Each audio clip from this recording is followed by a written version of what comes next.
Welcome friends, आप सभी का क्रिटिकल स्पेस में बहुत बहुत स्वागत है। आज मित्रों जिस घटना के बारे में बात करेंगे और जिस इवेंट को रिविजिट करने की कोशिश करेंगे, ये एक बहुत ही मिरेकुलस इवेंट है। ये एक बहुत चमत्कारी घटना है और जितना बड़ा चमत्कार है दोस्तों उतना ही बड़ा सच भी है ये घटना। जितनी अद्भुत ये घटना है उतनी अविश्वसनीय भी है। ये दोस्तों रिसेंट एविएशन हिस्ट्री की, रादर मैं कहूँ रिसेंट हिस्ट्री में ह्यूमन काइंड की one of the greatest survival story. इस घटना में जो ह्यूमन साइकोलॉजी है, उसके जो एक्सट्रीम इमोशंस हैं, उसका आपको एग्जीबिशन लाइव होता हुआ नजर आता है। मैं बात कर रहा हूँ दोस्तों 1972 में घटित एक हवाई हादसे की, जो साउथ अमेरिका में एंडीज माउंटेन में घटित होता है। ये उन में सवार जो यात्री थे उनकी कहानी है, उस हवाई जहाज के हादसे की कहानी है, उन लोगों के इमोशंस की कहानी है, उन लोगों की होपलेसनेस की कहानी है, उन लोगों की उम्मीद की कहानी है और उन लोगों के अंदर जो डर और सस्पेंस पैदा होता है towards whether they could live और नॉट, ये उसकी पूरी एक कहानी है। इस कहानी की हालांकि शुरुआत होती है दोस्तों अक्टूबर के महीने में 1972। अक्टूबर के महीने में 1972 में जो यूरेगुआ कंट्री है, उरेगुआ कहते हैं शायद से, या यूरेगुआ कहते हैं, उस कंट्री की एक रग्बी टीम, जो यंग बच्चे थे अपने लेट टीन्स में और अर्ली ट्वेंटीज़ में थे, वो डिसाइड करते हैं कि they wanted to play a rugby match with a team in Chile in San Diego. तो ये टीम उरुग्वे से चिली जाने का निर्णय लेती है। जब उनका ये निर्णय होता है तो उनको इस निष्कर्ष में पहुंचते हैं कि उनको यहाँ से वहाँ जाने के लिए एक प्लेन चार्टेड करना पड़ेगा। चार्टेड करना पड़ेगा मतलब हायर करना पड़ेगा। तो इस टीम के जो हेड कोच होते हैं वो यूरेगन एयरफोर्स को रीच आउट करते हैं और उनसे एक चार्टेड प्लेन देने के लिए रिक्वेस्ट करते हैं। तो जो एयरफोर्स होती है यूरेगन, वो उनकी इस रिक्वेस्ट को मंजूर कर लेती है और उनको एक चार्टेड प्लेन मुहैया करा दिया जाता है। अब जो जितने भी यात्री थे, पैसेंजर्स थे, खासकर जो खिलाड़ी थे, वो चाह रहे थे कि ज़्यादा से ज़्यादा लोग इस यात्रा में उनको एकम्पनी कर सकें। उसका कारण एक तो ये था कि जब वो वहाँ जाएं तो उनको चीयर करने के लिए उनके साथ के लोग भी हों। दूसरा वो ये भी चाह रहे थे कि जो उनके घर के लोग हैं और जो रिश्तेदार हैं वो भी उनके इस यात्रा में उनको एकम्पनी कर सकें। और तीसरा एक महत्वपूर्ण कारण ये था कि जितना जहाज़ भरा रहेगा, अगर फुल ऑक्यूपेंसी में रहेगा, तो क्योंकि ये चार्टर्ड एयरक्राफ्ट था तो इसका जो किराया होना था वो जितने लोग थे उनमें डिस्ट्रीब्यूट होना था। तो जितनी ज़्यादा ऑक्यूपेंसी रहेगी उतने लोगों में किराया बढ़ जाएगा, तो पर हेड जो खर्चा आएगा वो कम आएगा। खैर, वो इस फुल ऑक्यूपेंसी को अचीव करने में वो सफल होते हैं और जहाज में 5 क्रू मेंबर जो कि उस जहाज के ही होते हैं, उसके अलावा 40 पैसेंजर फाइनलाइज होते हैं। जो यात्रा का दिन तय होता है वो होता है 12 अक्टूबर 1972 और ये यात्रा शुरू होनी थी उरुग्वे में मोंटेवीडियो करके एक जगह है, वहाँ से लेके चिली में सैन डियागो तक। जो चिली में सैन डियागो है वहाँ का जो फुडेल एयरपोर्ट है शायद, देखिए मैं थोड़ा सा जो प्रोनाउंसिएशन है मेरा गलत हो सकता है क्योंकि ये साउथ अमेरिकन नेम है, तो जो टंग है that is not compatible to pronounce that name. तो ये 12 अक्टूबर को यात्रा मोंटेवीडियो उरुग्वे से शुरू होती है। जब ये यात्रा अपने डेस्टिनेशन की तरफ बढ़ रही होती है तो इनको रास्ते में पता चलता है कि वेदर इज़ नॉट गुड। केवल वेदर ही एक कारण नहीं था, इसका कारण एक ये भी था कि जिस रास्ते से इन्हें जाना था उसमें रास्ते में अर्जेंटीना पड़ना था और अर्जेंटीना के बाद चिली पड़ना था, मगर अर्जेंटीना और चिली के बीच में एंडीज माउंटेन की बहुत बड़ी श्रृंखला थी जिसको इन्हें पार करके पहुंचना था। तो जब इनको पता चलता है कि मौसम बहुत ख़राब है, तो ये एक मेंडोजा जगह है अर्जेंटीना में, वहाँ पे ये लैंडिंग लेने की सोचते हैं और मेंडोजा में लैंडिंग ले लेते हैं। मेंडोजा में लैंडिंग लेने के बाद ये काफ़ी देर इंतज़ार करते हैं कि अगर मौसम सही हो जाए सो दैट कि अपनी फर्दर यात्रा कर सके। लेकिन जो पायलट्स होते हैं उनको ये महसूस होता है कि 12 अक्टूबर को आगे की यात्रा संभव नहीं होगी, तो वो उसको 13 अक्टूबर अगले दिन के लिए पोस्टपोन कर देते हैं। अगले दिन भी मौसम कोई बहुत अच्छा नहीं होता, लेकिन दिन के समय ऐसा फोरकास्टेड था कि मौसम 12 अक्टूबर के मुकाबले थोड़ा बेटर रहेगा। तो उन लोग करीबन दिन के 2 बजे के आसपास आगे की यात्रा का अपना फ्लाइट प्लान बनाना शुरू करते हैं और करीबन 2:19 पे वो मेंडोजा से सैन डियागो की तरफ उड़ान भरते हैं। उनके फ्लाइट प्लान के अनुसार इस जहाज को पहले मेंडोजा से साउथ की तरफ जाना था, फिर वेस्ट की तरफ जाना था और फिर नॉर्थ की तरफ जाना था, यानी कि एक वाइट यू टर्न लेकर के इन्हें सैन डिएगो पहुंचना था। उसका कारण ये था कि जो मेंडोजा और सैन डिएगो था, ऐसे तो जो इसकी दूरी थी वो मात्र 200 किलोमीटर थी, केवल 200 किलोमीटर थी, लेकिन क्योंकि अगर वो 200 किलोमीटर वाले एरियल डिस्टेंस को फॉलो करते तो उनके रास्ते में बहुत ऊंची एंडीज माउंटेन पड़ती थी, जो कई जगह पे 25-26 हज़ार फीट भी पहुंच जाया करती थी। मगर जो ये जहाज़ था फेयरचाइल्ड, ये इस तरह से फुल्ली लोडेड होने के बाद 25-26 हज़ार फीट पहुंचने में इसकी कैपेसिटी नहीं थी। इसकी जो कैपेसिटी थी करीबन 22-23 हज़ार फीट की थी with that kind of full load. तो वो जो अपना फ्लाइट प्लान बनाते हैं वो ये बनाते हैं कि एक ये एंडीज माउंटेन को पैरेलली ट्रैवल करते हुए एक पॉइंट में पहुंचेंगे जो जहाँ पे कि जो एंडीज माउंटेन है उनकी जो ऊंचाई है घट करके 17-18 हज़ार फीट रह जाती है। वहाँ से ये वेस्ट लेंगे जो कि एक जगह है प्लेंचोन पास। वो प्लेंचोन पास जनरली इस तरह ही, अगर आप एंडीज माउंटेन के एक तरफ से दूसरी तरफ जाना चाहते हैं तो कई हवाई जहाज़ों का ये प्रेफर्ड रूट होता है, क्योंकि यहाँ पे जो माउंटेन की हाइट होती है वो रिलेटिवली कम होती है, केवल 17-18 हज़ार फीट के आसपास। इसलिए उसका नाम प्लेंचोन पास भी दिया होता है।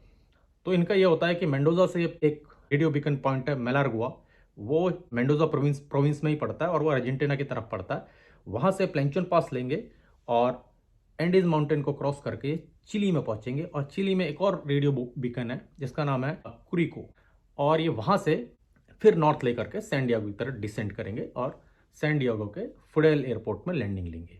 मैं आपकी सुविधा के लिए बना देता हूँ, मैंने डायग्राम बहुत अच्छा तो नहीं बनाया, लेकिन आपकी समझने में थोड़ा आसानी रहेगी कहानी को। ये देखिए, ये कुछ इस तरह से है। ये मॉन्टेविडियो से चलते हैं सैन डिएगो के लिए। मॉन्टेविडियो कहीं यहाँ है उरुग्वे, रास्ते में ये अर्जेंटीना पड़ना था, और ये अर्जेंटीना के ये एंडीज की माउंटेन्स हैं, और इसके इस तरफ चिली है। मेंडोजा से जो सैन डिएगो है, ये अगर एरियल डिस्टेंस देखा जाए तो मात्र 200 किलोमीटर है, लेकिन रास्ते में पड़ती हैं 26,000 फीट की ऊंची एंडीज की पहाड़ियाँ। और जो जहाज़ था मैंने आपको बताया वो कैपेबल नहीं था इतनी ऊंची उड़ान भरने में with that kind of full load. तो वो डिसाइड करते हैं अपने फ्लाइट प्लान कि वो मेंडोजा से मेलारगुआ बीकन, ये मेलारगुआ एक छोटी सी जगह है जो अर्जेंटीना में ही पड़ते हैं और इस मेंडोजा प्रोविंस का ही एक भाग है। ये यहाँ से यहाँ करीबन 300 किलोमीटर की दूरी है। ये एक रेडियो बीकन उसे कहते हैं जो कि जहाज़ों को गाइड करने के काम आते हैं, जगह जगह पे लगे होते हैं। आपने कई शहरों में भी देखा होगा, जब जहाज़ लैंडिंग के लिए आते हैं तो इन्हीं रेडियो बीकन्स का सहारा लेते हुए वो अपना ग्लाइड स्लोप पकड़ने की कोशिश करते हैं। तो उनका ये प्लान था कि इस मेलारगुआ जो रेडियो बीकन है यहाँ से ये प्लेंचोन पास के लिए वेस्ट लेंगे, यहाँ से ये कुरिको एक और रेडियो बीकन है, यहाँ पहुँचेंगे और यहाँ से फिर वो नॉर्थ लेंगे और सैन डिएगो की तरफ डिसेंड करते हुए यहाँ फुडेल एयरपोर्ट में लैंडिंग ले लेंगे। मैंने आपको बताया कि एक वाइट यू टाइप का ये फ्लाइट प्लान डिज़ाइन करते हैं। वो यूँ होता है, ये और ये, तो ये एक तरह से वाइड यू है, ठीक है। अब 2:19 पे उनकी यात्रा शुरू होती है मेंडोजा अर्जेंटीना से। करीबन 3:21 पे वो जो मेलारगुआ रेडियो बीकन है वो इस जगह पहुंचते हैं। 3:19-20 के आसपास इस जगह पहुंचते हैं, और यहाँ से वो प्लेंचोन पास की तरफ एंडीज माउंटेन के दूसरी तरफ वो उड़ान भरने लगते हैं। जब वो यहाँ पहुँचते हैं करीबन 3:19-20 में, तो वो इस मेलारगुआ एयरपोर्ट है इसको इन्फॉर्म करते हैं, now we have reached the Malargue radio beacon and now we are taking Planchon pass to cross the Andes mountain towards Chile. Same चीज़ ये मेंडोजा एयरपोर्ट को भी ट्रांसमिट करते हैं। मेंडोजा एयर ट्रैफिक कंट्रोलर जो pilots होते हैं उनको ये सजेस्ट करता है, now because you are going to cross the Planchon pass, so you better connect to San Diego air traffic controller for further flight tracking and guiding you. क्योंकि जो mountain के इस तरफ जो एयर ट्रैफिक कंट्रोलर आपको flight track करता था और आपको गाइड करता था वो था मेंडोजा एयर ट्रैफिक कंट्रोलर, और प्लेंचोन पास के इस तरफ इस तरह का जनरली एक नॉर्म था कि वहाँ से फिर San Diego air traffic controller इन्हें गाइड करता था। तो ये एक तरह से प्लेंचोन पास जो था ये air traffic controller hand of point था कि यहाँ से फिर यहाँ स्विच हो जाएगा। तो ये करीबन 3:20-21 के आसपास प्लेंचोन जो पास है उसे क्रॉस करते हैं, और साथ में ये San Diego air traffic controller है उसको भी कनेक्ट करते हैं, और उनको बोलते हैं कि we have just pass the Planchon pass and now we are heading towards Curico from where we will take north towards San Diego. तो जो एयर ट्रैफिक कंट्रोल बोलता है ठीक है, लेकिन जब ये बता रहे होते हैं कि हम प्लेंचोन पास क्रॉस कर चुके हैं and we will most probably reach the Curico radio beacon in another one and a half minute. तो जो सैन डिएगो का जो आपका एयर ट्रैफिक कंट्रोलर होता है वो थोड़ा सा वियर्ड लगता है, क्योंकि जो प्लेंचोन पास जगह है, ये यहाँ से क्यूरिको जो पॉइंट है यहाँ पहुँचने में जनरली 10 से लेके 11 मिनट लगते हैं, लेकिन ये बोल रहे थे कि हमने ये पास करके हम 1-1.5 मिनट में यहाँ पहुँच जाएंगे। तो खैर वो एस्यूम ये करते हैं, जो San Diego air traffic controller ये एस्यूम करते हैं कि शायद इन्होंने प्लेंचोन पास थोड़ा पहले ही क्रॉस कर लिया होगा, इन्होंने हमको देर से कम्युनिकेट कर रहे हैं, इसलिए शायद ये 1-1.5 मिनट में क्यूरिको पहुँच जाएंगे। तो ये बात जब पहला कम्युनिकेशन होता है इसके करीबन 3 मिनट बाद पायलट्स यहाँ से वापस से San Diego air traffic controller को कॉन्टेक्ट करते हैं कि now we have reach the Curico radio beacon and we are taking north, यानी कि हम सैन डिएगो की तरफ ले रहे हैं। यहाँ से जो ये पॉइंट है इसकी जो एरियल डिस्टेंस है करीबन 60-65 किलोमीटर है, और इस जगह से यहाँ का जो डिस्टेंस था ये करीबन 80 किलोमीटर था, 75-80 किलोमीटर। तो अब लेकिन यहाँ पे एक बहुत बड़ी गड़बड़ी होती है। पहले मैं आपको ये बता दूं कि जो ये फेयरचाइल्ड हवाई जहाज था इसे एयरफोर्स के कर्नल जो कि कैप्टन थे वो उड़ा रहे थे, उनके साथ एक फर्स्ट ऑफिसर थे जूनियर लेफ्टिनेंट कर्नल वो उड़ा रहे थे। कैप्टन का नाम था जूलियो फेरेडस और फर्स्ट ऑफिसर का नाम था दांते लागुरुरा। तो ये थोड़ा मैंने जैसा आपको बताया प्रोनाउंसिएशन की प्रॉब्लम तो है ही, क्योंकि जो नेम है शायद ये स्पेनिश में है। तो ये दो उड़ा रहे थे। जो कैप्टन थे इनमें से जूलियो फेरेडस, इनको इस तरह से एंडीज क्रॉस करने का अच्छा खासा एक्सपीरियंस था, करीबन 27-28 बार इससे पहले भी इस तरह से माउंटेन क्रॉस कर चुके थे। लेकिन जो ये फर्स्ट ऑफिसर थे जो इस समय फ्लाई कर रहे थे जहाज को, ये एक तरह से इनएक्सपीरियंस थे, इनको ऐसा भी बहुत ज़्यादा एक्सपीरियंस नहीं था, और इस तरह के माउंटेन क्रॉस करने क्या तो ये फर्स्ट टाइम ही कर रहे थे। लेकिन जो जूलियो फेरेडस थे वो इनको एक तरह से ट्रेन कर रहे थे how to manoeuvre that kind of mountain terrain. तो जब ये यहाँ से यहाँ पास कर रहे होते हैं तो यहाँ पे एक बहुत बड़ी भूल हो जाती है, एक बहुत बड़ा मिसजजमेंट हो जाता है, मिसकैलकुलेशन हो जाता है। वो ये हो जाता है कि जैसे मैंने आपको बताया कि प्लेंचोन पास जहाँ से कि एंडीज के इस तरफ से उस तरफ पहुँचा जाता है, अर्जेंटीना से चिली की तरफ पहुँचा जाता है, वो जो प्लेंचोन पास पॉइंट है वहाँ से लेके क्यूरिको रेडियो बीकन है जो मैंने आपको बताया, वो करीबन 10 से लेके 11 मिनट की जर्नी है। लेकिन ये वो जर्नी बहुत पहले कर लेते हैं 3-4 मिनट के अंदर, जिसका कि सैन डिएगो के एयर ट्रैफिक कंट्रोलर को भी थोड़ा सा वियर्ड सा लगता है। लेकिन सैन डिएगो का जो एयर ट्रैफिक कंट्रोलर एस्यूम करता है कि शायद ये सही होंगे, इन्होंने radio beacon they would have identified and spot the radio beacon, that's why they have taken the north direction towards San Diego. San Diego में जब वो नॉर्थ की तरफ बढ़ने लगते हैं तो, और इन्होंने ये बहुत पहले ही राइट बढ़ गए होते हैं, क्यूरिको पहुंचे नहीं होते हैं, ये क्यूरिको से बहुत पहले होते हैं, और इन्होंने राइट ले लिया होता है ये बताते हुए कि हमने क्यूरिको रेडियो बीकन से हम लोग राइट सैन डिएगो की तरफ ले रहे हैं नॉर्थ में।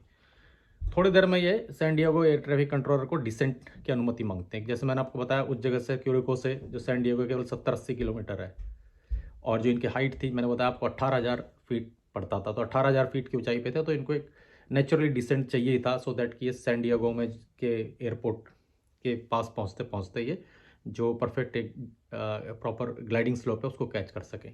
तो ये वाली बात तो सैन डिएगो के एयर ट्रैफिक कंट्रोलर भी जान रहे थे कि हाँ they would require lower altitude clearance, तो उनको वो 3,500 मीटर का क्लियरेंस दे देते। 3,500 मीटर मतलब आप मान के चलिए 11-12,500 फीट, 11,500 फीट के आसपास का। तो वेदर वहाँ पे बहुत अच्छा था नहीं, क्लाउड से पूरा घिरा हुआ था, और इन लोग जो पायलट जो फ्लाई कर रहे थे, खास करके जो मैं बोल रहा हूँ फर्स्ट ऑफिसर जो फ्लाई कर रहे थे, तो इंस्ट्रूमेंट की मदद से ही फ्लाई कर रहे थे, और थोड़ा बहुत जो आपका इंस्टिंक्ट होता है वो जो कैलकुलेशन होती है मैनुअल कैलकुलेशन उसके हिसाब से फ्लाई कर रहे थे। अब इन्होंने एक बहुत बड़ी भूल कर चुके थे, ये क्यूरिको पॉइंट से बहुत पहले ही राइट ले चुके थे, और सामने इनके धीरे धीरे माउंटेन्स करीब आने वाली थी। जहाज नीचे डिसेंट लेना चालू कर देता है, धीरे धीरे डिफरेंट एल्टीट्यूड के बाद जहाज करीबन 5,000 पहुँचता है। 5,000 जब जहाज पहुँचता है तो थोड़ा सा एयर टर्बुलेंस का सामना करना पड़ता है जहाज को। एयर टर्बुलेंस ऐसा होता है कि जो एयर पॉकेट्स होती हैं वो बन जाती हैं, और वो क्या करती हैं कि जहाज को जो उनकी उसकी लिफ्ट है उसके अगेंस्ट उसको नीचे की तरफ पुश करने लगती है। तो जहाज ऐसे लगता है कि जहाज ग्रेविटी के उसमें फ्री फॉल कर रहा है। तो जो पैसेंजर्स होते हैं उनको बोला जाता है कि आप ऐसे समय में टर्बुलेंस के समय सीट बेल्ट जरूर बांध के रखें, वरना वो एकदम ऐसा लगेगा कि स्पेस में घूम रहे हैं थोड़ी देर के लिए। और उसको काउंटर करने के लिए जो पायलट्स होते हैं जनरली वो अपर थर्स्ट और नोज अप करते हैं, तो इसलिए क्या होता है रोलर कोस्टर टाइप की राइड आपको लगती है ऊपर नीचे। तो इस तरह का वो एयर टर्बुलेंस का सामना करते हैं 2-3 बार, और जहाज बड़ी तेज़ी से एल्टीट्यूड लूज़ करता है। पहली बार 500 फीट लूज़ करता है, फिर अगेन वो करीबन 700-800 फीट लूज़ करता है। उसका थोड़ी देर बाद जहाज होता है वो 4,000 से भी नीचे पहुंच गया होता है। और जैसे ही 4000 के नीचे करीबन अपने जो उसको जो जिस एल्टीट्यूड का उनको क्लियरेंस मिला होता है, मैंने बताया आपको, जैसे ही 3500 के आसपास पहुंचता है तो एकदम से जो क्लाउड कवर होता है उनके नीचे से वो साफ होने लगता है और उनको बहुत देर बाद फर्स्ट टाइम विजुअल रेफरेंस मिलने लगता है, यानी कि आंखों से भी देख सक रहे थे वो कि नीचे कहाँ कहाँ पे क्या क्या है। तो अब तक वो केवल इंस्ट्रूमेंट की मदद से इस चीज़ को फ्लाई कर रहे थे। जैसे उनको विजुअल रेफरेंस मिलता है और जैसे सामने देखते हैं तो वो एकदम मतलब डर का सामना उनका उनको होता है एकदम। डर का सामना इसलिए होता है कि जैसे ही वो सामने देखते हैं तो उन्हें थोड़ी दूरी पे ऊंचाई पे एक बहुत बड़ी रॉक रिज कहते हैं जिसे, वो सामने नजर आती है जो उनके ठीक वे ऑफ हेडिंग में होती है। अब जैसे ही उनको दिखती है तो जहाज की जो फॉरवर्ड वेलोसिटी होती है वो तो होती ही है अब उनके पास, और क्योंकि वो जिस एरिया में उन लोगों ने एंटर किए थे वो चारों तरफ से माउंटेन से भरा हुआ था, कहीं पे कम कहीं पे ऊंची माउंटेन्स थी। तो जो सामने माउंटेन होती है वो उनसे करीबन 500 मीटर की भी ऊंचाई पर उनको नजर आती है, 4000 मीटर के आसपास। तो जो फर्स्ट ऑफिसर होते हैं ये भाबते हैं कि बड़ी तेजी से नज़दीक आ रही है। वो जो नोज़ होती है जहाज की, उस नोज़ को बिल्कुल ऊपर की तरफ डायरेक्शन कर देते हैं उसका, और फुल थर्स्ट जो अवेलेबल हवाई जहाज में होता है वो पूरा का पूरा थर्स्ट अप्लाई कर देते हैं। जहाज बड़ी तेज़ी से एक तरह से लगभग 80-90 डिग्री से ऊपर की ओर क्लाइंब करने लगता है। लेकिन एट द सेम टाइम जो जहाज के इंस्ट्रूमेंट्स होते हैं वो बड़ी तेज़ी से ग्राउंड ग्राउंड प्रॉक्सिमिटी वार्निंग देना चालू कर देते हैं, क्योंकि जो चट्टान थी एकदम पास आती जा रही थी लगती है, उसमें बोलते हैं terrain terrain terrain pull up, इस तरह से आवाज़ आती है कि आप जहाज को ऊपर लीजिए। तो वो जहाज को जितनी भी उनके पास कैपेसिटी होती है, जहाज की जितनी भी पावर होती है, उससे वो ऊपर लेने लगते हैं। जहाज ऊपर की ओर बढ़ने लगता है। लेकिन जो सामने जो मैंने आपको बताया रॉक थी, उसको वो उसकी जो आगे की नोज़ वाला एरिया है वो तो क्रॉस कर जाता है, लेकिन जो उसकी टेल होती है उसके एंड से जो रिज होता है उसके बिल्कुल टॉप एज से उससे वो क्लिप कर जाती है, मतलब कि एब्रेड यानी रगड़ खाती है। जैसे रगड़ खाती है तो जहाज का थोड़ा सा बैलेंस बिगड़ता है। लेकिन जहाज ने क्योंकि थर्स्ट भी दे रखा होता है, नोज भी अप होती है, तो जहाज फिर भी जो अपनी ऊपर की डायरेक्शन है उसमें ट्रैवल करने लगता है। लेकिन थोड़ी देर में क्योंकि जहाज थोड़ा सा डिसबैलेंस हो गया था उससे, जो उसका लेफ्ट हैंड साइड विंग है वो एक उभरी हुई चट्टान जिसे हम आउटक्रॉप कहते हैं, उससे वो जाके टकराता है। और जो इम्पैक्ट होता है, क्योंकि इसमें स्पीड काफ़ी, क्योंकि फुल थर्स्ट दे रखा था, इम्पैक्ट इतना तेज होता है कि वो विंग टकराने के साथ ही जो उसका जो बैक में टेल में स्टेबलाइजर लगे होते हैं, दो हॉरिजॉन्टल इस तरह से लगे होते हैं, एक आपका वर्टिकल होता है। वो वर्टिकल स्टेबलाइजर पे टक्कर मारता है जो विंग निकल करके, और वर्टिकल स्टेबलाइजर और जो हॉरिजॉन्टल स्टेबलाइजर है उनमें इतनी पावर से वो टक्कर होती है कि वो जो टेल कोन होता है वही अपनी जगह से डिटैच हो जाता है। मैं आपको, और साथ में ये भी होता है कि जहाज, लेकिन थोड़ा सी उसके पास फर्दर थर्स्ट तो था, जहाज थोड़ा सा करीबन 200 मीटर और आगे जाता है और जो उसका राइट वाला विंग है वो भी एक आउटक्रॉप यानी उभरी हुई चट्टान से उसमें भी टक्कर होती है और वो भी अपनी जगह से डिटैच हो जाता है। वो अपने साथ जब डिटैच होता है तो वो भी अपने साथ दो पैसेंजर्स को बाहर फेंक देता है जहाज के फ्यूसलेज से, क्योंकि जो पहली टक्कर हुई होती है जिसमें कि जो लेफ्ट विंग की टक्कर हुई होती है उसमें जो टेल साइड का कोन था वो जहाज से जब डिटैच हो जाता है तो उस कोन के साथ जो लास्ट की दो रोज होती हैं वो भी उस कोन के साथ ही बाहर चली आती हैं। तो जो जहाज होता है एक तरह से वो बीच से एकदम खुल जाता है, और दूसरी टक्कर से वो जो खुला हुआ पोर्शन होता है फ्यूसलेज का, उसमें से दो और यात्री जो पैसेंजर्स होते हैं बाहर गिर जाते हैं, और बाहर चारों तरफ बर्फ होती है तो एक तरह से बर्फ के ग्लेशियर में गिर जाते हैं। और जहाज क्योंकि दोनों इंजन लूज कर चुका था, क्योंकि दोनों विंग के नीचे इंजन लगे होते हैं, तो जहाज एक जो पहाड़ी होती है उससे नीचे की तरफ बड़ी तेजी से स्लाइड करने लगता है, करीबन 250-300 किलोमीटर प्रति घंटे की रफ्तार से।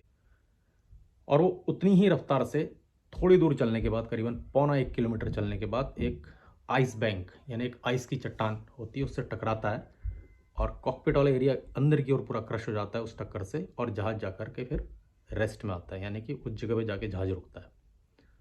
तो जिस जगह पे टेल उसकी गिरी थी और टेल गिर गई थी, और जिस जगह पे जहाज अंत में रेस्ट में आता है आफ्टर हिटिंग आइस रॉक, वो करीबन दूरी 2-2.5 किलोमीटर की रही होगी। तो मैं आपको थोड़ा सा उसका भी ये दे देता हूँ। डायग्राम ऐसा ही बनाया दोस्तों, लेकिन समझने के लिए काफ़ी है अगर आप थोड़ा ध्यान से देखेंगे। ये जहाज है, जैसे ये क्लाउड से बाहर आता है तो इसको ही विजुअल रेफरेंस दिखने लगते हैं सामने सारी चट्टानें, और इसकी जो ऊंचाई होती है करीबन 3500 मीटर यानी 11-11,500 फीट होती है। एकदम इसको ये उठी हुई यहाँ पे ये दिखती है रॉक। ये कोशिश करता है कि मैं इसको लिफ्ट करके फुल पावर दे करके किसी तरह से इसको मैं ये माउंटेन से क्लियर कर लूँगा।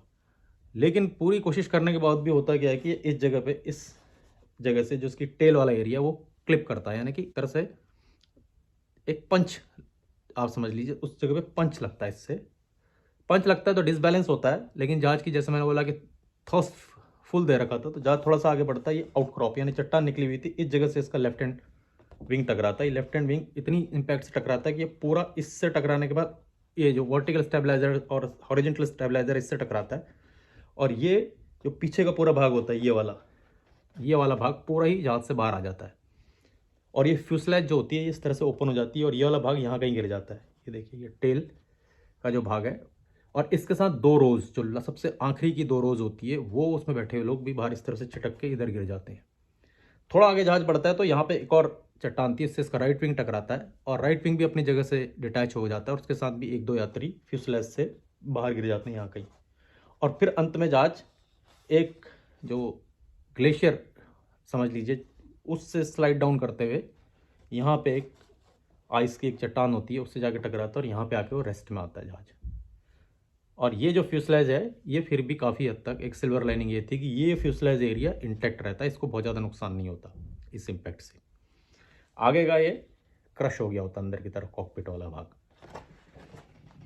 तो दोस्तों अब जब जहाज रेस्ट में आता है, यहाँ से होती है असली जो ये पूरी स्टोरी है ये शुरू। ये थी 13 अक्टूबर की बात, जिस समय ये हादसा हुआ था। करीबन ये जो हादसा जब ये रेस्ट में आया था जहाज, तो उस समय दिन के या शाम के आप कह सकते हैं 3:35-36 हुए थे। और इस हादसे में जो इम्पैक्ट होते हैं, जो 2-3 इम्पैक्ट जहाज को हुए होते हैं, उसमें ये ऑन द स्पॉट 45 में से 12 लोग की मृत्यु हो गई होती है। अब बचे होते हैं केवल 33 लोग जहाज में, यानी 33 लोग अब बाकी बचे होते हैं। 12 were dead instantaneously due to that impact, और उनमें से कुछ लोग बड़ी ही बुरी तरह से घायल भी हुए होते हैं। जैसे मैंने आपको बताया कि जो कॉकपिट वाला एरिया होता है वो जब आइस के अगेंस्ट इम्पैक्ट करता है, जो कॉकपिट वाला एरिया अंदर क्रश हो जाता है पूरा, उसमें जो जूलियो फेरेडेस जो मेन पायलट कैप्टन होते हैं उनकी ऑन द स्पॉट डेथ हो जाती है, और जो फर्स्ट ऑफिसर होते हैं दांते लेगरूरा, वो उनके ऊपर पूरा इंस्ट्रूमेंटेशन पैनल जो होता है उनको, वो और सीट के बीच में उनकी बॉडी भी क्रश हो जाती है। तो जिंदा तो होते हैं लेकिन बड़ी बुरी तरह से घायल हो गए होते हैं।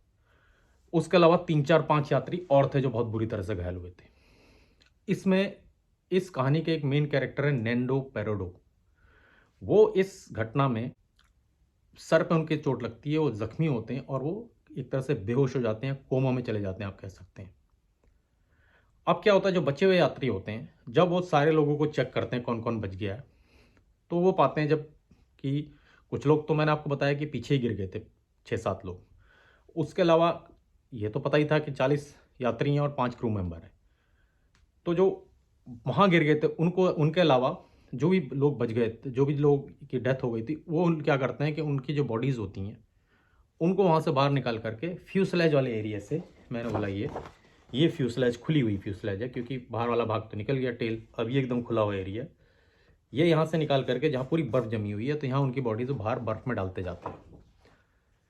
और जितना भी सामान होता है, लगेज, फ्रंट एरिया में जितना भी लगेज होता है वो, और जो सीट्स होती हैं जो भी अपनी जगह से उखड़ गई होती हैं, उन सीट्स की एक वॉल बना करके वो फ्यूसलेज एरिया को कवर करते हैं सो दैट कि सर्दी से बचा जा सके।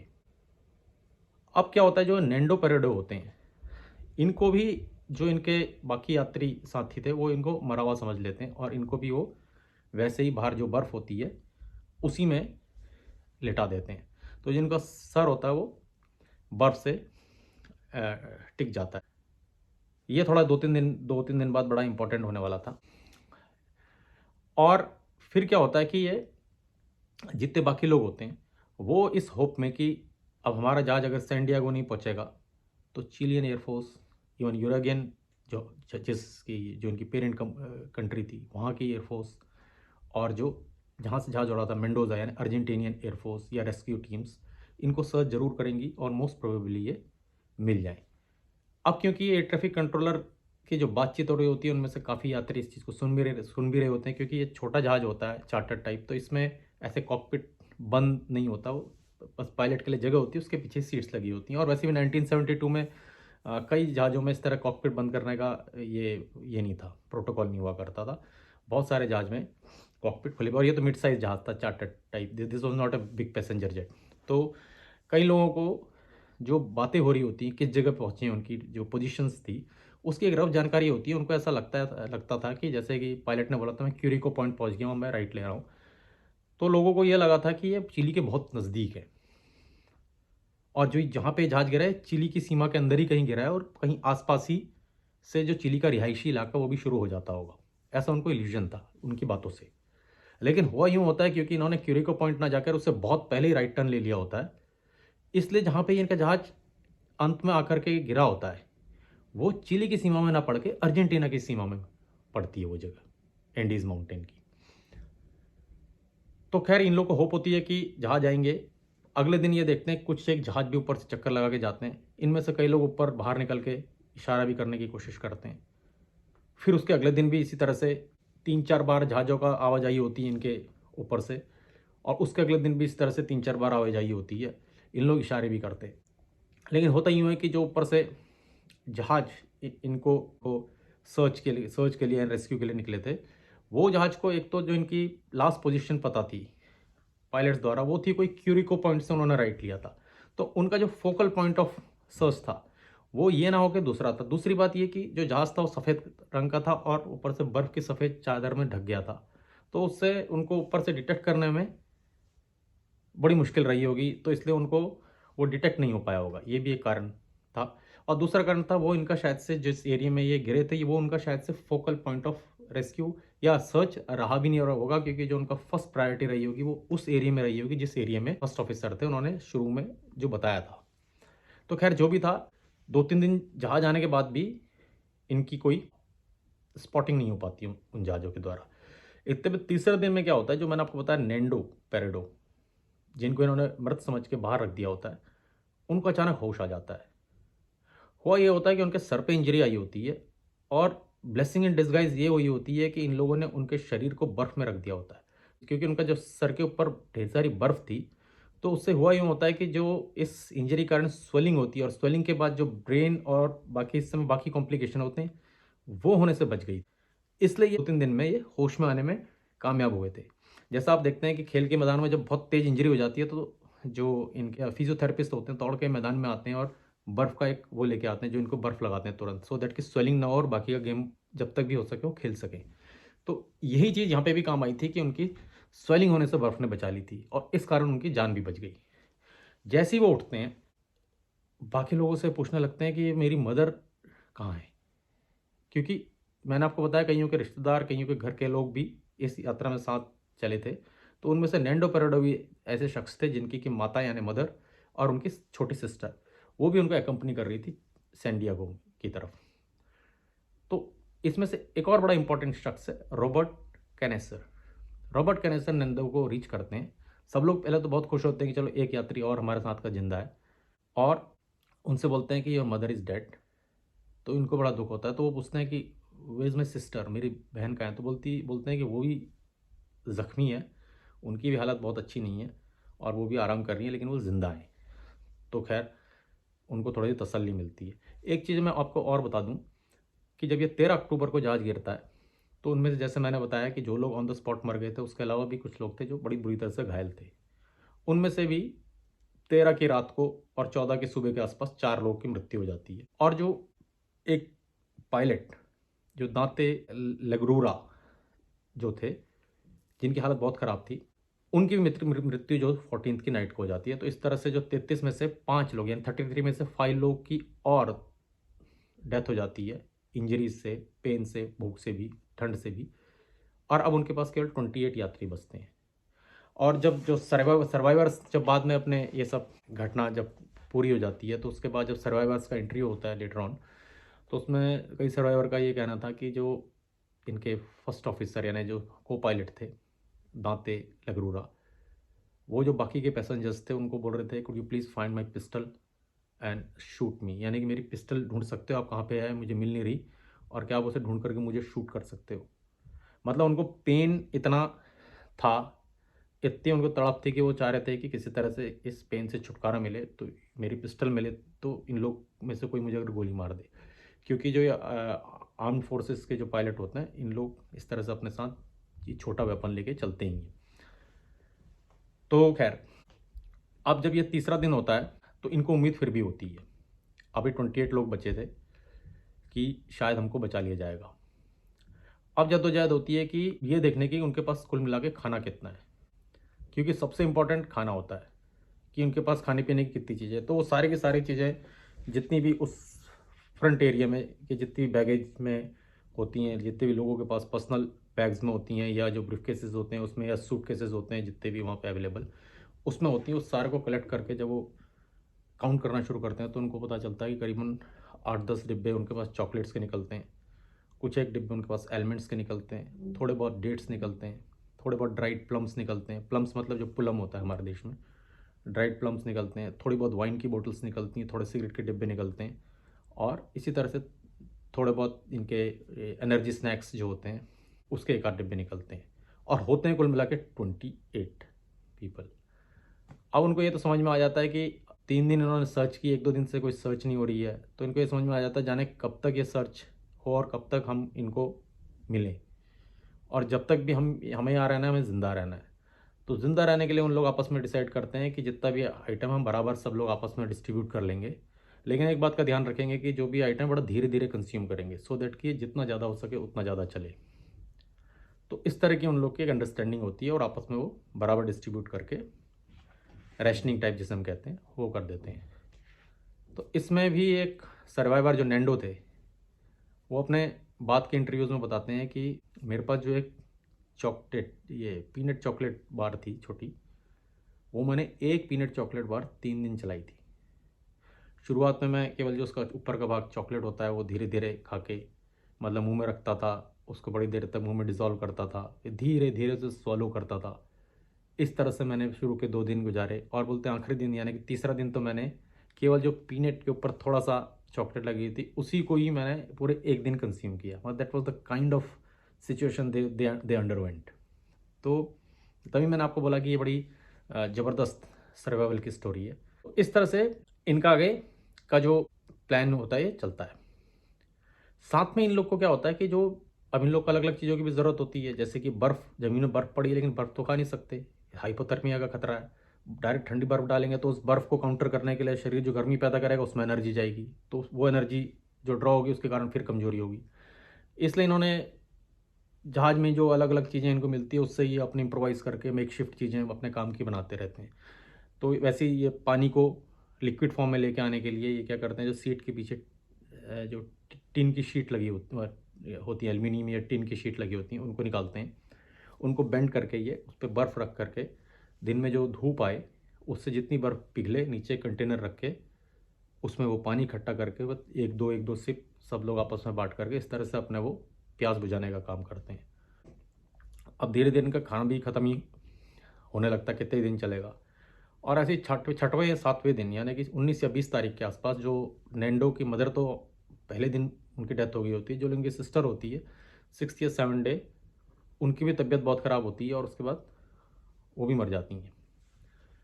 तो नैंडो बहुत दुखी होते हैं, तो उनकी भी बॉडी को उसके बाद बाकी लोगों की बॉडी के साथ ही बाहर रख दिया जाता है।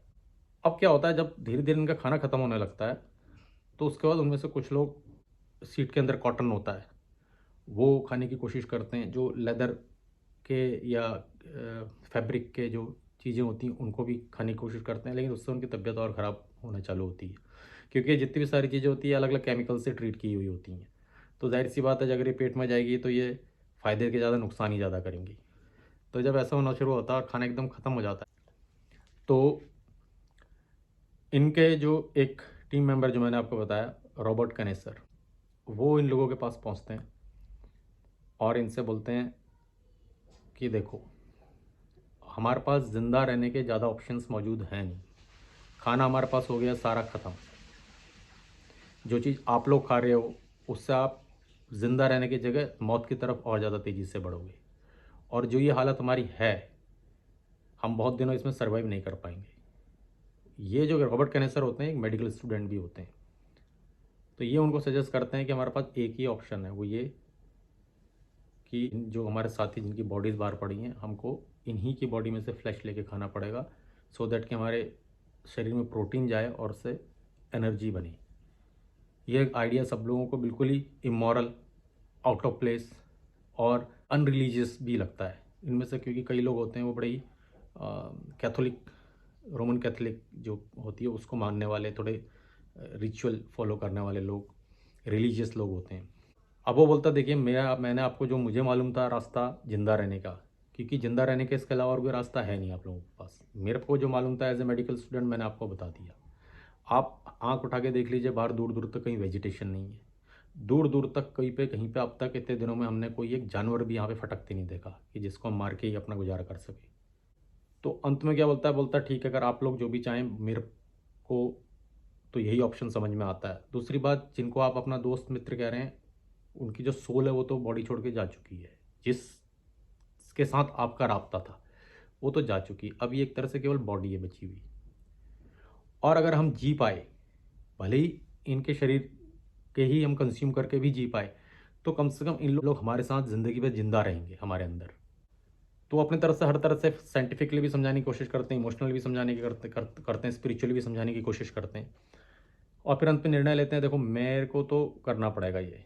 तो वो किसी तरह से वहाँ से जो जहाज में टूटा हुआ शीशा होता है उसको शार्पन करके लेके आते हैं, और एक कॉप जो होती है बॉडी, उसमें से फ्लैश का एक भाग लेकर काट के कंज्यूम करना शुरू करते हैं। अधिकतर लोग इससे बड़ा ही मतलब रिपल्सिव फील करते, बहुत ही अजीब सा फील करते हैं, लेकिन धीरे धीरे मजबूरी में एक के बाद दो, दो के बाद तीन, तीन के बाद चार, ऐसे काफ़ी लोग भी वही प्रैक्टिस फॉलो करने लगते हैं, क्योंकि उनके पास बेचारों के पास कोई ऑप्शन नहीं होता जिस स्थिति में वो होते हैं। ऐसे काफ़ी लोग इस चीज़ को शुरू कर देते हैं, लेकिन उनमें से दो लोग नहीं करते हैं। उनमें एक लड़की होती है, एक लड़का होता है, शायद से दोनों पार्टनर्स थे, क्योंकि वो थोड़े से ज़्यादा रिलीजियस लोग थे। तो वो बोलते हैं नहीं दिस इज़ टू इमोरल, हम इसको नहीं करेंगे। लेकिन क्या होता है कि जब भूख बढ़ती है तो उनको भी अंत में, और इनमें से जो मैं बात कर रहा हूँ इन दोनों में से, वो जो लड़की थी वही अकेली सर्वाइवल में से लड़की बची थी, क्योंकि इनकी मदर भी मर चुकी थी, इनकी सिस्टर भी मर चुकी थी नैंडो की, एक आध और लेडीज़ थी वो भी मर गई थी, अब यही एक महिला बची थी। तो खैर अंत में इन दोनों भी उस चीज़ को एक्सेप्ट कर लेते हैं, भली दिल से नहीं लेकिन मजबूरी में। एक चीज़ और होती है, घटना वो ये होती है कि करीबन 10वें या 11वें दिन, यानी 24 या 25 तारीख के आसपास, 25 या 26 तारीख के आसपास, इनको अपने ही सामान में से एक ट्रांजिस्टर मिल जाता है। तो इन लोगों को थोड़ी सी उम्मीद जगती है कि चलो ट्रांजिस्टर में हम अगर ऑन हो जाता है, ट्रांजिस्टर वर्क करने लगता है, तो हम कम से कम ये तो पता कर सकते हैं कि जो अथॉरिटीज़ हैं वो क्या क्या सोच रही हैं, क्या कर रही हैं, मतलब हमको ढूंढ भी रही हैं कि नहीं ढूंढ रही हैं। तो उसको ऑन करने की कोशिश करते हैं। तो जब वो उसमें फ्रीक्वेंसी कैच नहीं करती है तो वो मेकशिफ्ट एक एंटीना बनाते हैं इससे, कॉपर वायर से, और जो उनके पास टिन का और एल्यूमिनियम के प्लेट्स थी उससे वो एक एंटीना बनाते हैं, तो वो सिग्नल कैच करने लगता है। तो जब वो ट्यून इन करते हैं डिफरेंट फ्रिक्वेंसीज़ में, तो उनको पता चलता है खबरों में कि जो गवर्नमेंट और अथॉरिटी है उन्होंने 8 दिन इनकी तलाश करने के बाद जो रेस्क्यू और सर्च ऑपरेशन है उसको कॉल ऑफ कर दिया, ये सोचते हुए कि most probably most of them are dead. इनकी जो आखिरी होप थी वो भी खत्म हो जाती है। अब they are totally on their own, और वो भी ऐसी सेक्लूडेड जगह में जहाँ के बारे में खुद नहीं पता वो कहाँ पे हैं।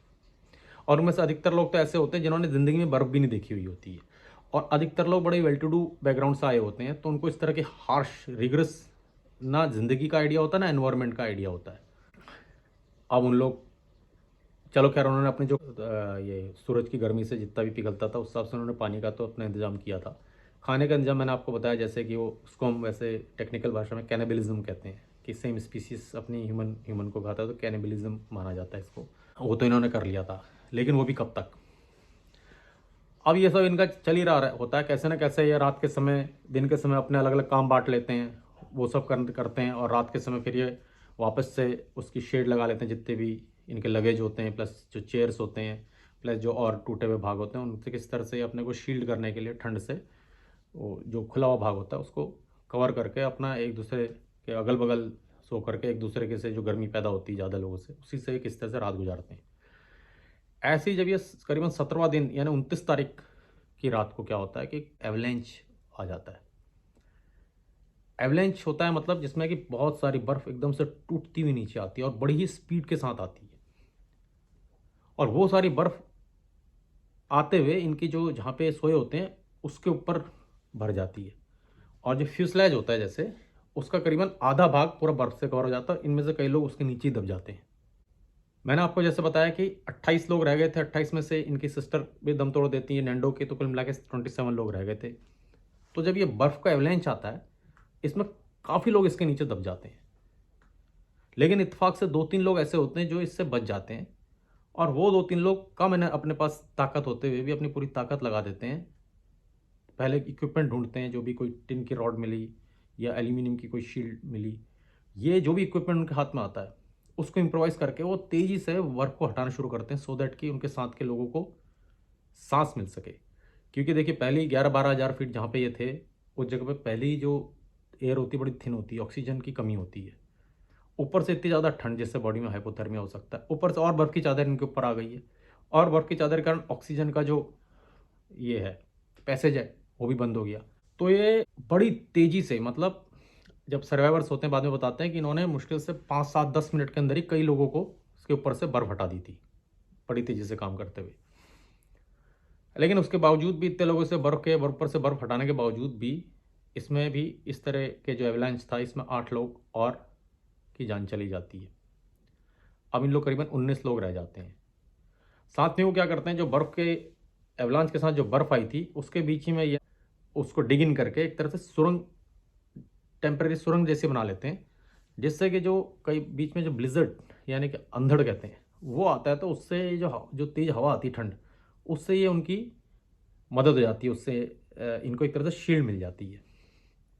खैर, जब ब्लिज़र्ड ख़त्म होता है, थोड़ा सा मौसम बेटर होता है, तो ये अपने उस जो शेल बनाया होता है उससे बाहर आते हैं, और फिर ये आगे की, मैंने बताया कि 29 अक्टूबर की बात थी ये एवलांच की, तो ये करीबन नवंबर के जो शुरू के 2-3-4 नवंबर होता है, तब ये, जब इनको खुले में एक बार आने का मौका मिलता है, मौसम थोड़ा पहले से बेटर होता है, तो इन लोग आपस में सोचते हैं कि ऐसे तो हम इन लोगों को भी खा के कब तक ज़िंदा रहेंगे, क्योंकि उन्होंने तो कॉल ऑफ कर दिया है। और मान लो कोई अपॉर्चुनिटी मिलती भी है हमें, तो जब तक ये मौसम खुलता नहीं है और ये बर्फ़ कम नहीं होती है, तब तक कोई मिलेगी नहीं हमें इस तरह की अपॉर्चुनिटी। तो हमको खुद ही से कोई इनिशिएटिव लेना पड़ेगा अगर हमें यहाँ से बाहर निकलना है।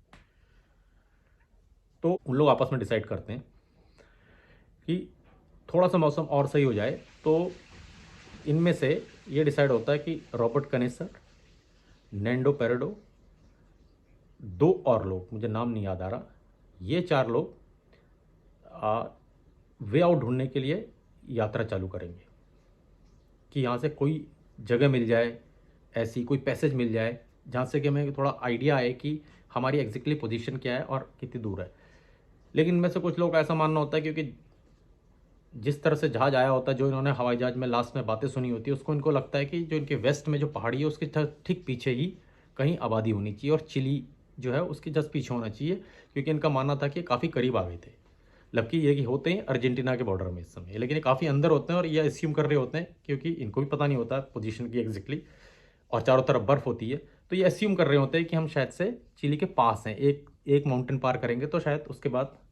लेकिन वो माउंटेन पार करना भी अपने में एक चैलेंज होता है, क्योंकि जितनी शक्ति शरीर में होती है, इनके पास कोई ये आइस गियर्स नहीं होते हैं, और इनको उतनी ऊपर चढ़ना, क्योंकि जिस जगह पे ये होते हैं करीबन 3,500 मीटर पे होते हैं, और जो सामने जिस वेस्ट में जिस पहाड़ी की बात कर रहे होते हैं वो भी बर्फ़ से रखी होती है, और वो करीबन उसकी ऊंचाई 4800 मीटर होती है, यानी करीबन करीबन 1.5 किलोमीटर और ऊंचाई, यानी कि चल के जाने के लिए और भी दूर। फिर इनका डिसाइड होता है 12 नवंबर कि इन लोग बोलेंगे कि हम वेस्ट की जो चढ़ाई है वो तो नहीं चढ़ पाएंगे, हम एक काम करते हैं, इन लोग डिसाइड करते हैं कि हम एक काम करते हैं कि जिस ट्रेल से हम लोग इस तरफ आए हैं उसी ट्रेल में हम लोग parallel to that mountain backward जाके देखते हैं, साउथ की तरफ जा कर के देखते हैं कि अगर हमको कोई ऐसा पैसेज मिले जिसमें जहाँ हाइट कम हो, और वहाँ जाके हम वो व्यू ले सकें कि उस तरफ क्या है, क्योंकि इतनी स्टीप चढ़ाई हम लोग इस तरह के गियर्स में और इतनी ठंड में नहीं कर पाएंगे। तो वो वापस बढ़ने लगते हैं साउथ की तरफ, ये चारों लोग। तो इनके साथ के लोग जो होते हैं, इनको थोड़ा सा एक्स्ट्रा जो फ्लैश होता है लोगों का, उनमें से जो सॉक्स होते हैं लोगों के, उसको ही आइस में पानी में धो करके उसे स्क्वीज करके उसी के अंदर इनको इनकी जर्नी के हिसाब से एक्स्ट्रा भर के ये खाने की चीज़ दे देते हैं। साथ में जो पानी इन्होंने बचाया होता है थोड़ी सी बॉटल्स में लेके जाके इनको देते हैं। अपने साथ भी ये कंटेनर रख लेते हैं रास्ते में पानी बनाने के लिए पीने का। और साथ में जो सबसे बेस्ट कपड़े होते हैं वो इनको दे देते हैं। और इन लोग क्या करते हैं, चलने के लिए जो सीट्स होती है उसके ऊपर जो स्पॉन्ज लगा होता है उसको अपने ये पैरों में मेकशिफ्ट जो बैंड्स होते हैं उससे बांध करके, ये एक तरह से उस स्केटर्स की तरह उसको समझ लीजिए, या एक आइस गेयर्स की तरह उनका इस्तेमाल करते हैं। हालांकि चलने में बड़ी दिक्कत होती है क्योंकि चौड़े होते हैं, तो धीरे धीरे पैर रख करके और हाथ में ये उसी में से निकले हुए जो पाइप्स होते हैं उन्हीं की स्टिक लेकर के और अपना सामान लेकर के आगे बढ़ने लगते हैं। और इनके पास जो होती हैं पूरे के पूरे बचे हुए लोग होते हैं, इनके पास सारे सामान में कुल मिला के 3 लोगों के पास गॉगल्स मिलते हैं जो सन गॉगल्स होते हैं। और जो जब बर्फ़ में कोई होता है तो उससे आइस ब्लाइंडिंग का बड़ा खतरा रहता है, क्योंकि अगर बर्फ़ हो चारों तरफ और धूप पड़े तो अगर आप आइस की तरफ देखोगे तो इस तरह से आँख चौंधियाती है, जिसे हम कहते हैं कि जिससे कि आइस ब्लाइंडिंग का खतरा रहता है। तो इन लोग उसका भी मेकशिफ्ट इंतजाम करते हैं कि जो सन वाइज़र होता है कॉकपिट एरिया में उसको निकाल के लेके आते हैं और उसको ट्रिम करके गॉगल का के उसमें डिज़ाइन में ही उसको ट्रिम करके साथ में कॉपर वायर से उसके जो होल्डर्स बनाते हैं और इस तरह से मेकशिफ्ट गॉगल्स का इंतज़ाम करते हैं। बोलते हैं ना, सर्वाइवल फॉर द फिटेस्ट, क्या है वो, necessity is the mother of invention. तो उसी तरह से वही चीज़ इन पे अप्लाई हो रही होती है हूबहू ज़िंदगी की में। तो मैंने आपको बताया था कि ये बढ़ने लगते हैं, ये मैंने बताया कि ये जो इनके वेस्ट में इधर पे इन्हें माउंटेन दिख रही है, इनको इनको लगता है इसके इस तरफ ही चिली मिल जाएगा, ठीक है, जबकि ये बहुत अंदर होते हैं।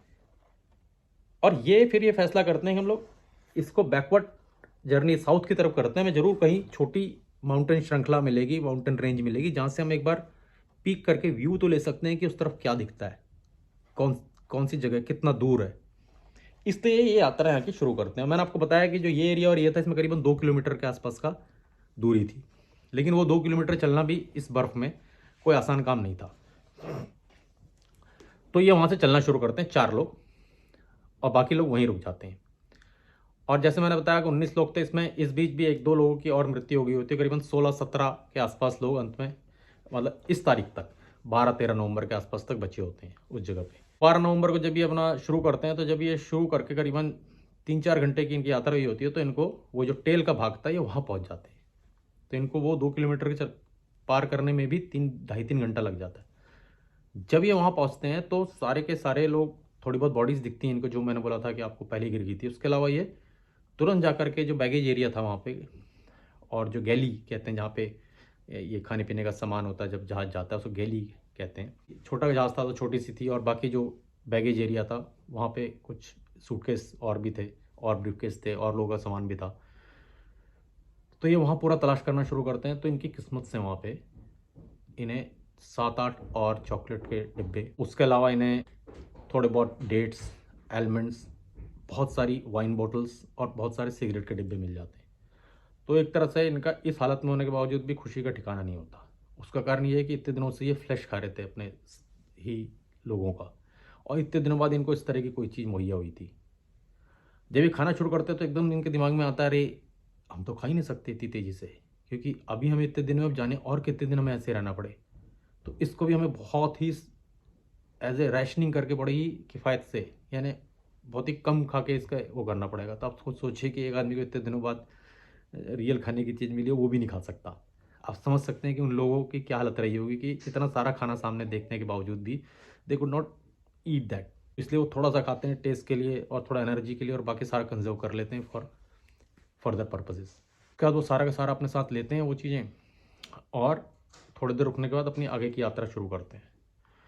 जब अभी 1-1.5 घंटे की यात्रा आगे की होती है तो उनमें से एक शख्स बोलता है कि यार जो बैटरी होती है गाड़ी एयरक्राफ्ट की, वो तो टेल में होती है ना। बोलते हैं हाँ।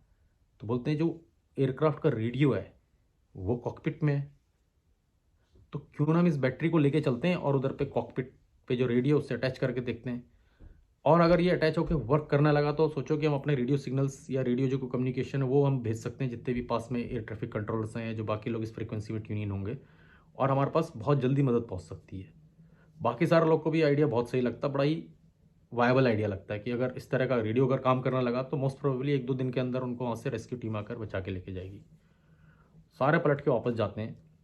जैसे ही पलट के वापस जाते हैं तो शाम का समय होने वाला होता है और मौसम भी ख़राब हो गया होता है। तो ये डिसाइड करते हैं कि इस दिन वो टेल वाले जो भाग होता है उसी में ही किसी तरह से अरेंज करके वहीं पे रुक जाएंगे चारों लोग।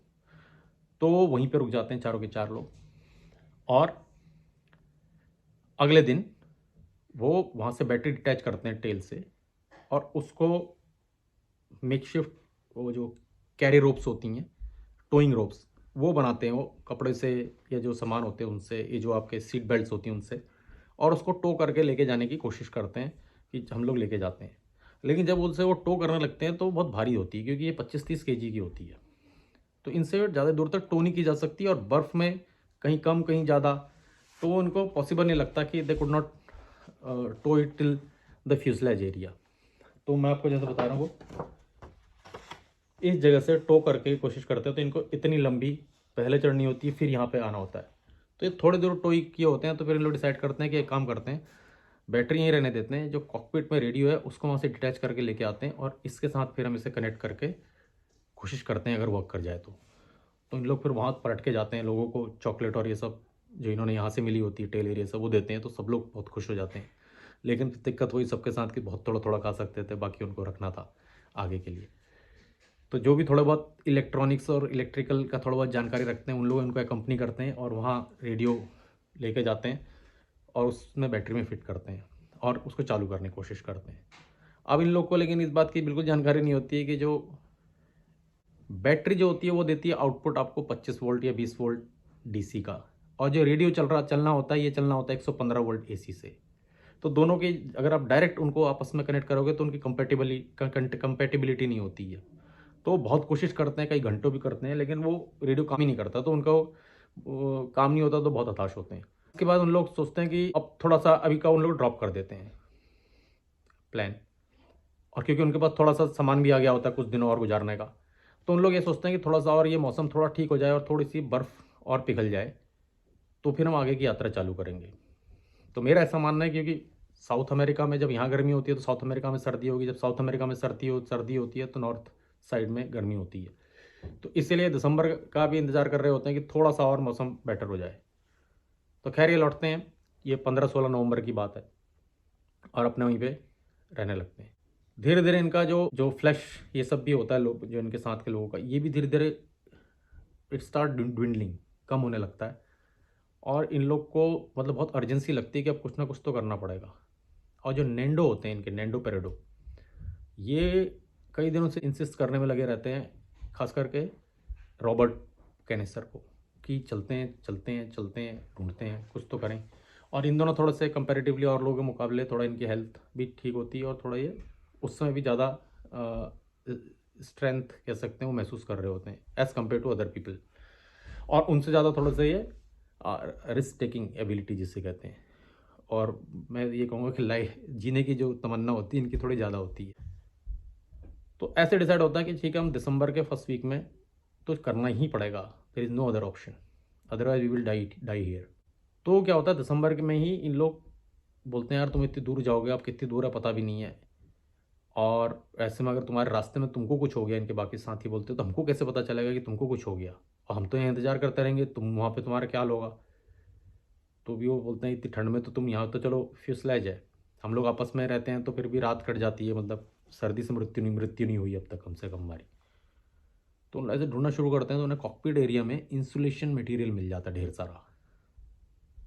इंसुलेशन मटेरियल ऐसा होता है जो मतलब इंडिया में तो कम, वेस्ट में बहुत ज़्यादा इस्तेमाल होता है घरों में, और भी चीज़ें बनती हैं जो आपकी उसमें इंसुलेशन इस्तेमाल होता है, उसके लिए होता है ये सर्दी से बचाने के लिए, फॉर दैट मटेरियल गर्मी से भी बचाने के लिए। तो ये बड़ा ही कारगर मटेरियल होता है। वो इन लोग क्या करते हैं, वो इंसुलेशन मटेरियल सारा निकाल के लेके आते हैं, और जो कॉपर की वायरिंग होती है पतली वाली, उससे ये उसको ना आपस में जितने भी होते हैं उसको स्टिच करके एक मेक शिफ्ट उसे स्लीपिंग बैग टाइप बनाते हैं। ऐसी वो 3 स्लीपिंग बैग का निर्माण करते हैं इस मटेरियल से। और उन दिनों जो पहला हफ्ता था, उन दिनों ये जो 3 लोग इस एक्सपीडिशन में आगे जाने की जिन्होंने तय किया होता है, एक होते हैं आपके रॉबर्ट कैनेसर जो मैंने आपको बताया, एक नेंडो पेरेडो, तीसरे एक और होते हैं एंटोनियो, मेरे को उनका पूरा नाम याद नहीं आ रहा। ये 3 लोगों का डिसाइड हुआ होता है। तो इन तीनों लोगों के लिए वो उस मटेरियल से रात को सोने के लिए जहाँ पे भी रुकेंगे उसका, उसके अलावा जो जो फ्लैश बची होती है इनके साथ के लोगों की, उन चीज़ों का भी ये पोर्शन इनके लिए ज़्यादा पोर्शन निकाल के रखना शुरू करते हैं।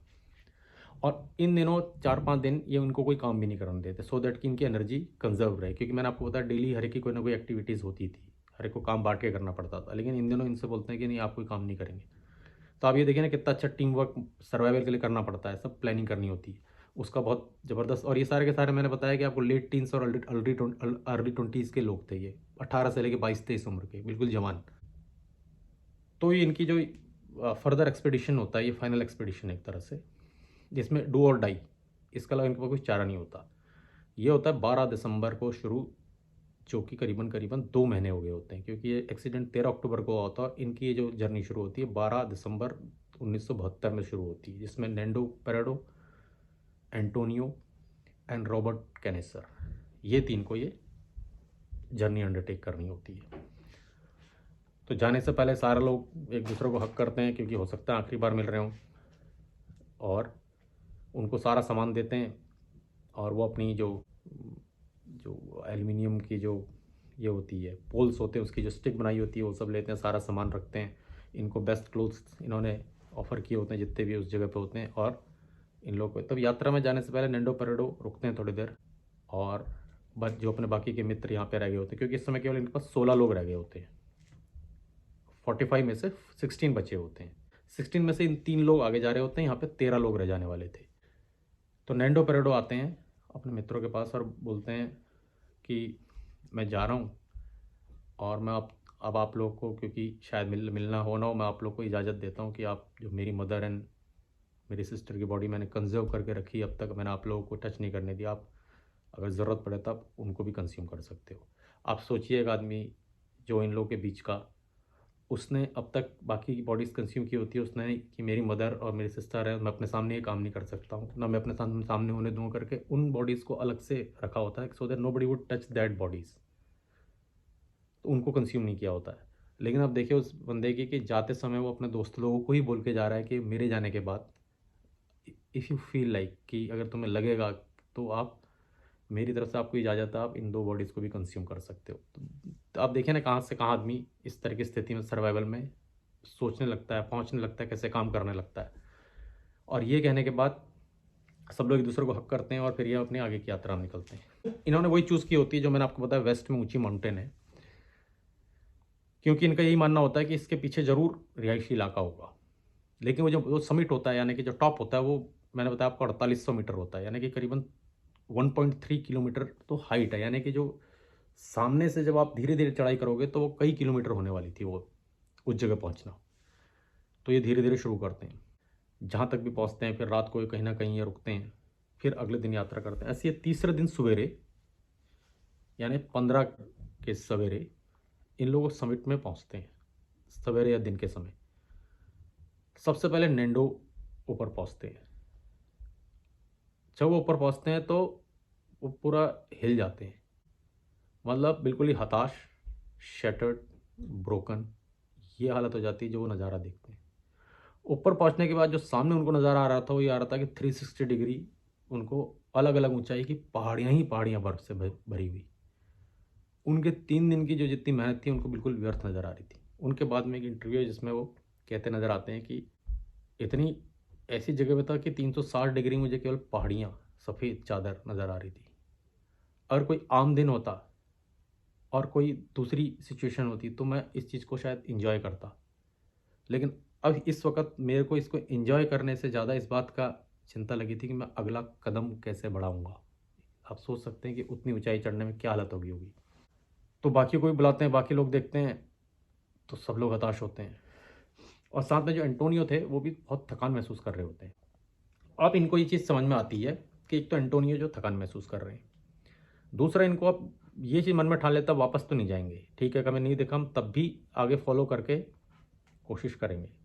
लेकिन उसमें चैलेंज ये होता है कि इनके पास खाना थोड़ा सा, इन्होंने इतनी ज़्यादा भी नहीं लेके आए होते, क्योंकि तो इन लोग क्या बोलते हैं, एंटोनियो से बोलते हैं कि अपने साथ के जो तीसरे बंदे होते हैं कि ये काम कीजिए, आप जो आपका खाना है वो आप हमको दे दीजिए, आपको तो केवल नीचे नीचे नीचे नीचे ही जाना है, तो आप तो मुश्किल से जहाँ से हम आए हैं 4-5 घंटे के अंदर ही पहुँच जाएंगे उस जगह पे, और हम लोग दोनों आगे की यात्रा करते हैं। तो एंटोनियो वाली बात मान जाते हैं, वो अपना खाना, मैक्सिमम खाना इनको दे देते हैं, और वो फिर नीचे स्लाइड करते हैं, नीचे की ओर चले जाते हैं। तो वो 2-3 घंटे के अंदर अपने डेस्टिनेशन के आसपास पहुंच भी जाते हैं और ये उसके बाद आगे की यात्रा शुरू करते हैं।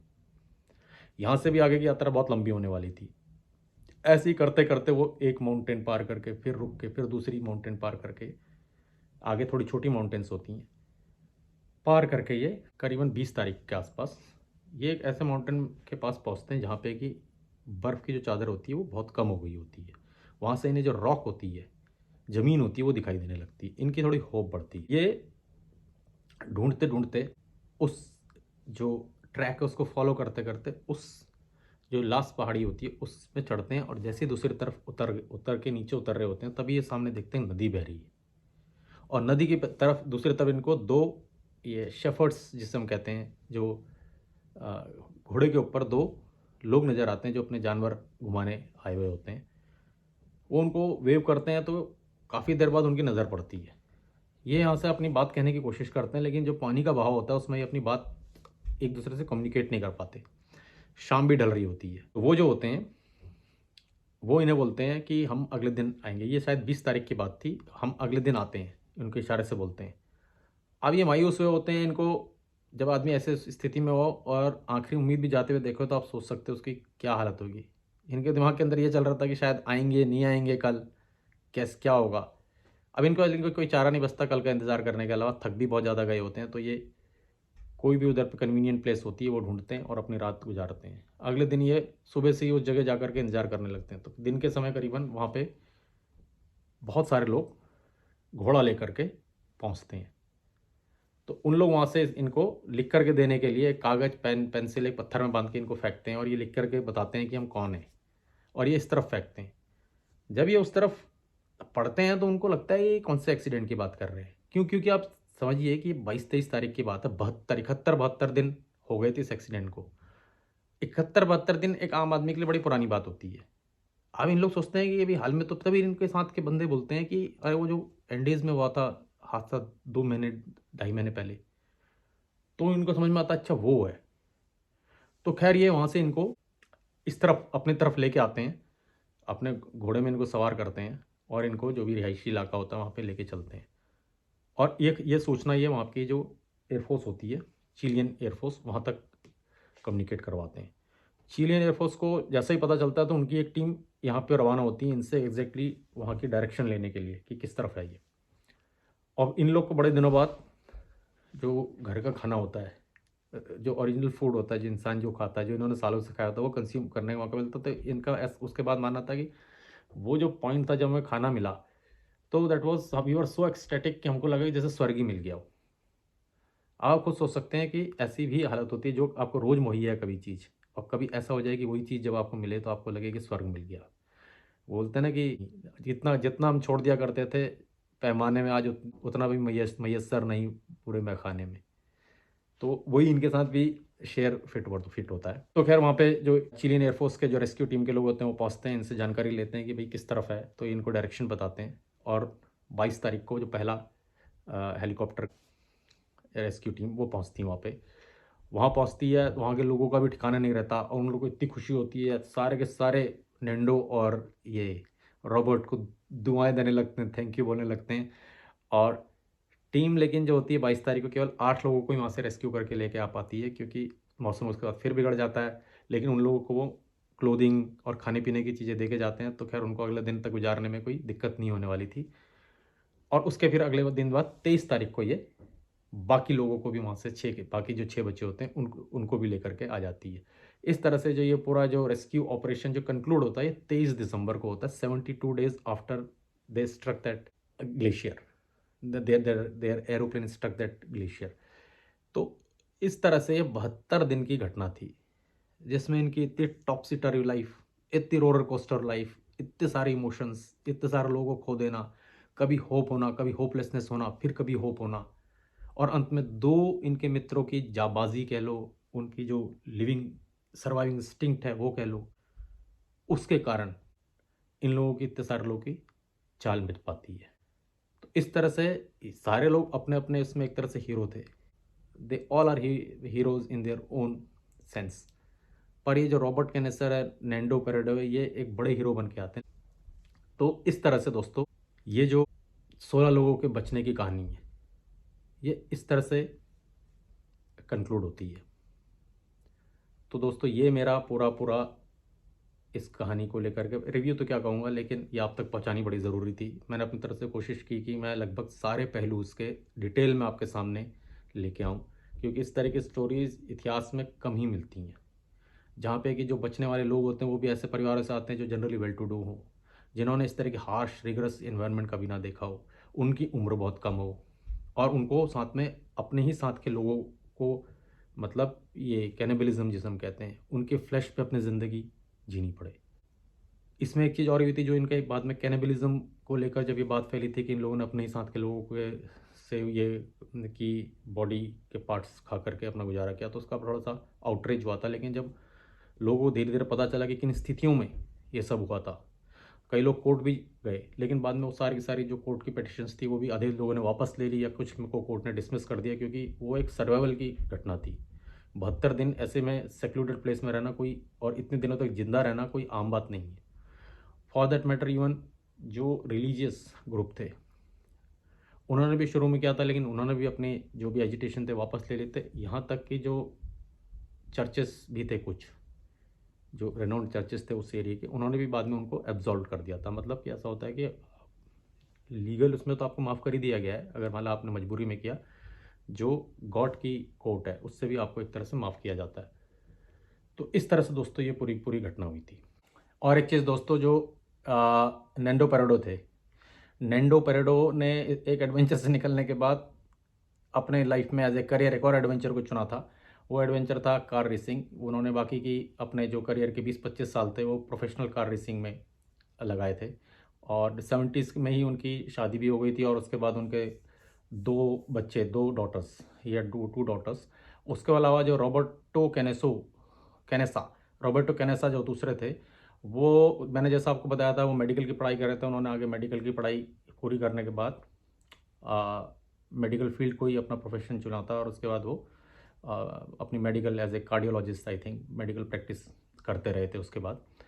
और इन्होंने दोनों ने अपने अपने आउटलुक से किताबें भी लिखी, और ये इसके अलावा ये जगह जगह पे अपने लेक्चर्स देना या अपने लाइफ इवेंट को रिविज़िट करना, ये भी करते रहे हैं। और एक चीज़ इसमें बड़ी ख़ास थी, जब बाद में जब इन लोगों के इंटरव्यू हुआ करते थे, तो एक इंटरव्यू में बड़ी ख़ास बात जो रॉबर्टो कैनेसा हैं उन्होंने कही थी। उनसे पूछा गया कि ये बताइए कि जिस माहौल में आप रहे थे, क्या आपको लगता है कि इस माहौल में ज़िंदा रह जाना संभव है?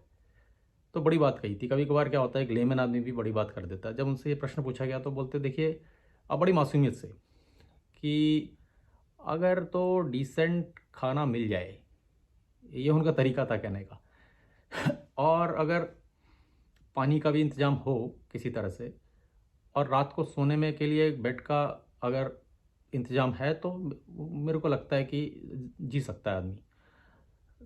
उसके बाद वो आगे बोलते हैं कि the life is much more simpler than we think, we tend to make it rather more complex.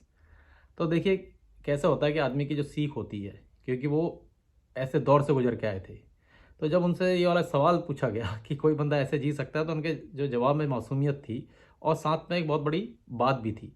तो कभी कभार क्या होता है, एक लेमन भी बड़ी बात कह देता है जिसके अंदर डेप्थ होती है, अगर आप ढंग से सुनो तो खैर दोस्तों, इस पूरी घटना में आपका क्या विचार है? आपको उम्मीद करता हूँ कि पूरी पूरी घटना आपको समझ में आई होगी। मेरा मकसद यही था कि आपको ये घटना अच्छे से आप तक पहुँचाने की, क्योंकि क्या होता है, कई ऐसे सोर्सेज होते हैं जहाँ से आपके पास घटना पहुँचती है, लेकिन उसको फ़िल्टर करके समझने में बड़ी प्रॉब्लम होती है एक लेमैन को।